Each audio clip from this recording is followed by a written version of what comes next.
Textile সেক্টরের বিভিন্ন শিল্প কারখানার নৈরাজ্য ঠেকাতে জেটেপের অবস্থান কর্মসূচি ও জনসচেতনতা সৃষ্টির লক্ষ্যে নানানভাবে প্রচারণা চালানো হচ্ছে।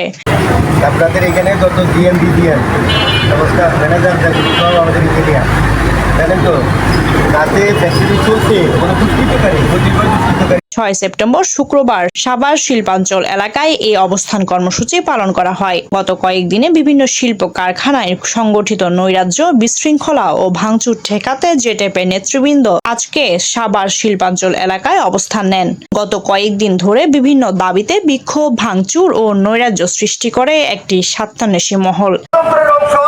আপনাদেরকে বুঝতে হবে, আমরা চাই আমাদের সকল কারখানা সচল থাকবে, আমাদের সকল কারখানা সচল থাকবে, আমাদের যারা ভাই ও অপতৎপরতা প্রতিহত করে শিল্প কারখানা এলাকায় সুন্দর কর্ম পরিবেশ তৈরি করতে জেটেপ বদ্ধপরিকর। এর জন্য অবস্থান কর্মসূচির পাশাপাশি জেটেপ নেতৃবৃন্দ বিভিন্ন কারখানার মালিক, কর্মকর্তা ও শ্রমিকদের সঙ্গে কর্ম পরিবেশ নিয়ে কথা বলেছেন।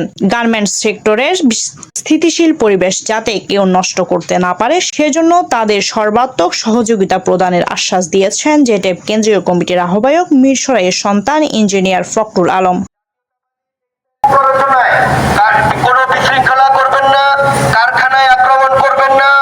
আপনারা করতেন ফিনিশিং এ যারা আছেন সকলের প্রতি অনুরোধ, আপনারা কারখানায় পরিচ্ছন্নভাবে সুন্দরভাবে কাজ করুন। কারখানা কর্তৃপক্ষকে দেশ নায়ক তারেক রহমান আপনাদের পাশেই আছেন।